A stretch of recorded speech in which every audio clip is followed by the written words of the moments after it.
I mean, A crown of thorns. A mother's trembling hands. A season that showrunners are calling a 6 out of 10 on the gruesome scale because a 10 would be unwatchable. The Chosen Season 6 just dropped its first teaser, and every single frame is hiding something you need to know before November 15th. There's a moment in the very first seconds of this trailer that stops you cold. Mary, looking at her son. Jesus, barely able to stand, blood already dried into the creases of his face.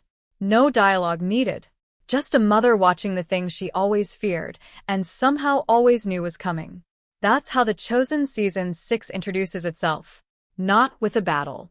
Not with a miracle. With grief that hasn't even fully arrived yet. For over a year, the production team behind this show has been quietly building toward this exact moment. Season 6 is the Crucifixion season, the one longtime fans have been bracing for since the very first episode aired years ago. And based on this teaser, bracing might not have been enough. Jonathan Roomie, who has played Jesus since the beginning, appears here in full crucifixion makeup for the first time ever shown publicly. A swollen eye, a crown pressed so deep into his scalp that blood is already running down his temple. And that crown itself tells its own story. It's not the thin, delicate ring you've seen in 100 paintings, nor is it the full helmet-style version some adaptations have used. This version splits the difference, and that choice feels deliberate. It's large enough to look brutal, but grounded enough to look real. Somebody in the art department clearly thought hard about getting this right. And there's a detail buried in the background of one of these early shots that's easy to miss on a first watch, a Roman soldier tearing branches off a thorn bush growing right there in the dirt. This isn't a prop pulled from a warehouse. It's a plant that genuinely grows across the Jerusalem region, and the production filmed it being harvested in real time, as if the crown itself is being born out of the very ground Jesus walked on. That's the kind of detail that separates a show that's just retelling a story from one that's trying to make you feel like you're standing there. Then the robe. If you've followed the show closely, you'll recognize it immediately. The same robe Herod Antipas mockingly drapes over Jesus earlier in the season, a cruel joke aimed at a man being called King of the Jews. It's humiliation dressed up as royalty. And somewhere later in these episodes, Jesus will wear an actual crown too, his true one. The contrast between that moment and this one is going to hit hard once viewers see both side by side. Here's where it gets heavier. The showrunners have already gone on record saying that if the Passion of the Christ represents the most graphic possible depiction of the story, sitting at a 10 out of 10, Season 6 is aiming for something closer to a 6. Not to soften the truth of what happened, but to make it something audiences can actually sit through without looking away entirely. That's a fine line to walk. Too soft, and you lose the weight of the sacrifice. Too graphic, and you risk losing the emotional core in favor of shock value. Based on what's on screen in just this first minute of footage, it looks like they're threading that needle carefully. Bloodied, yes, but composed enough that the suffering never overshadows the story being told through it. And that story is bigger than just Jesus. Behind him, barely visible in a handful of frames, are two other men carrying their own crossbeams. Scripture tells us who they are, but the show has largely kept quiet about how it plans to handle them. Are we getting backstory? A moment of connection? Or are they simply there as historical accuracy, present but unexplored? That's one of several threads this trailer raises without answering, and it's exactly the kind of choice that keeps longtime viewers analyzing every frame by frame instead of just watching once and moving on. Because that's really what this teaser is doing. It's not trying to give you the plot. It's giving you fragments, a face, a crown, a robe, a background detail, and trusting that anyone who's followed this series for 6 seasons will recognize the weight behind each one. For new viewers, it might just look like a beautifully shot, painful piece of footage. For everyone else, it's practically a puzzle box, and we've only started opening it. From there, the teaser shifts into something quieter, but somehow just as unsettling. Jesus being led away in the dark, temple guards surrounding him, and one figure walking just behind the group who almost seems to be trying not to be noticed. Judas. This is where the trailer starts doing something clever. It doesn't dwell on the betrayal itself. Everyone already knows that part happened. Instead, it lingers on the aftermath, on a man who has already made his choice and now has to walk beside the consequences of it. There's a shot of Jesus glancing back at him, and it's brief, almost nothing, but it might be one of the most loaded looks in the entire teaser. According to how the show has handled scripture so far, that could be the last real moment of connection between the two of them. No more conversations after this point. No closure. Just silence carrying forward into everything Judas does next. And what he does next, according to hints the production has dropped elsewhere, includes a conversation with Peter, one that hasn't happened yet in the story, one that comes after Peter's own devastating failure, and one that fans are going to be dissecting the moment it airs. Two men who each broke in their own way, forced to sit across from each other and reckon with it. That's not a scene the show needs special effects for. That's just two actors and a very heavy silence. The group keeps moving, heading toward Jerusalem from the direction of the Mount of Olives, and tucked into the background, easy to miss unless you're pausing constantly, is a cluster of religious leaders trailing the procession. They're not doing anything dramatic. They're just there, watching, present in nearly every frame that involves Judas. It's a subtle way of tying the political machinery of this arrest to the men actually pulling the strings, without ever needing a line of dialogue to explain it. Then the trial. Jesus standing before the crowd, flanked by Roman officials, and packed into the frame are faces the show has spent 5 seasons building relationships with. A rabbi from Nazareth. A father from a wedding celebration seasons ago. And notably, Barabbas. Introduced back in Season 5 as a zealot fighting alongside people this show has made viewers genuinely care about. That last detail matters more than it might seem. Most tellings of this story treat Barabbas as a footnote, a violent criminal mentioned once, and then forgotten. This adaptation has spent real time humanizing him first, which changes everything about how this moment lands. When the crowd chooses to free him instead of Jesus, it's not just an ironic historical detail anymore. It's personal. He was influenced by Jesus earlier in the story. He was affected by him.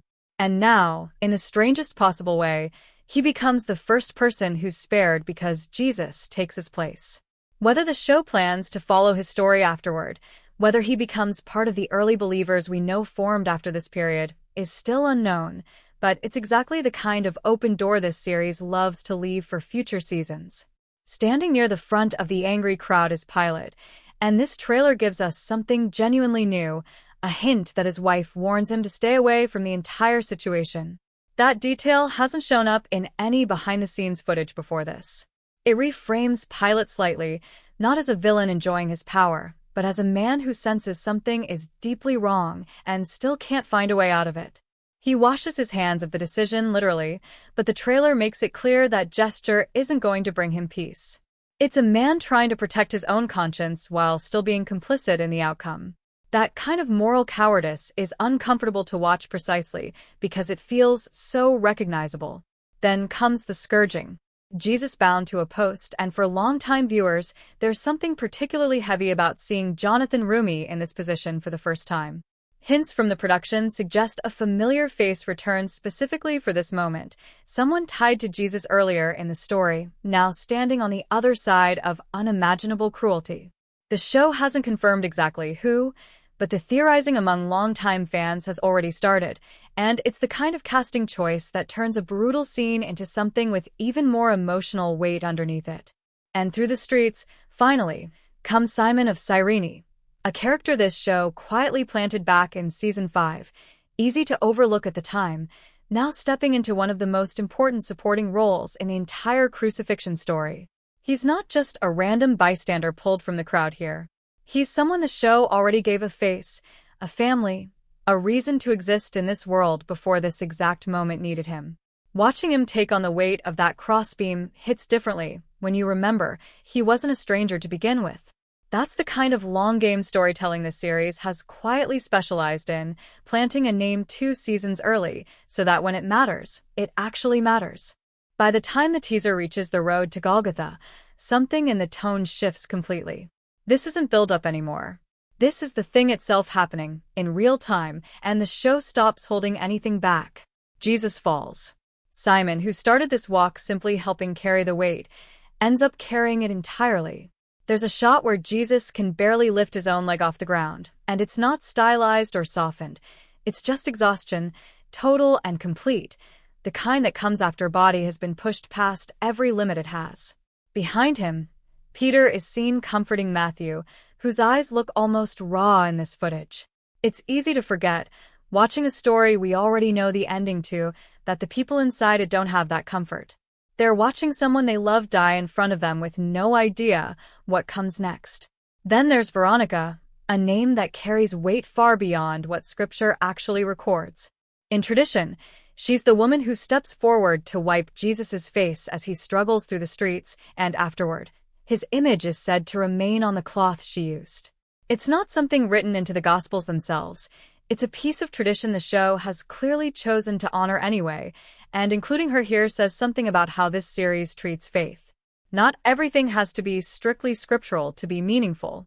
Sometimes the traditions that formed around a story are just as worth telling as the story itself. And scattered through these final frames are quieter reactions that might be easy to miss on a first watch. Tamar, watching from a distance. Salome and Eden standing together. Wives of men we've followed for years, absorbing something that will change their households forever. Nicodemus, without his usual headpiece, visibly breaking down, caught in that terrible space between wanting to defend Jesus publicly and not being able to force himself to do it. And Matthias standing beside him, a face fans know will eventually take Judas's place among the 12, though nothing about that future is hinted at here. He's just present, just watching, which somehow makes it heavier. Judas gets his own quiet, devastating moment too. A noose, a tree, a crow perched nearby, which by this point in the season seems to follow him specifically, an unmistakable visual shorthand for what's coming. There's no dialogue needed here either. The show trusts the imagery completely, and that trust is earned because 6 seasons in, audiences know exactly what that crow means the instant it appears. And then the cross itself. Mary, watching her son die, right as an earthquake begins to shake the ground beneath them. Blood dripping down the wooden platform below. It's filmed with a stillness that feels almost unbearable, especially knowing that most of this crucifixion sequence was shot in Matera, Italy, the same ancient city used decades ago for another well-known telling of this exact story. That choice wasn't accidental. There's a visual lineage there, a deliberate echo, and it's clear the production wanted this moment to feel connected to something audiences already associate with weight and reverence. What makes this teaser so effective isn't really any single shot. It's the accumulation. Every face reacting differently. Every relationship the show spent 5 seasons building now paying off in a single, devastating sequence. This isn't a season introducing new characters and asking you to care about them quickly. It's a season cashing in years of patience, using people you already know intimately to make an ending you already know historically feel unbearably personal anyway. November 15th is when all of this finally arrives, and if a teaser barely over a minute long can carry this much emotional weight, it's worth wondering just how heavy the full season is going to feel once it actually airs. There's clearly far more to Season 6 than Crucifixion alone. New characters, unresolved relationships, and storylines that this trailer didn't even touch. But based on what's already been shown, it's fair to say this might be the most emotionally demanding season the show has ever attempted. So here's the real question worth sitting with. After everything this show has built, are you actually ready to watch it end this way? Drop your thoughts in the comments. Which shot from this teaser hit you the hardest? If this breakdown gave you something to think about, hit like, subscribe for more as new details come out, and let's keep unpacking the season together, one clue at a time.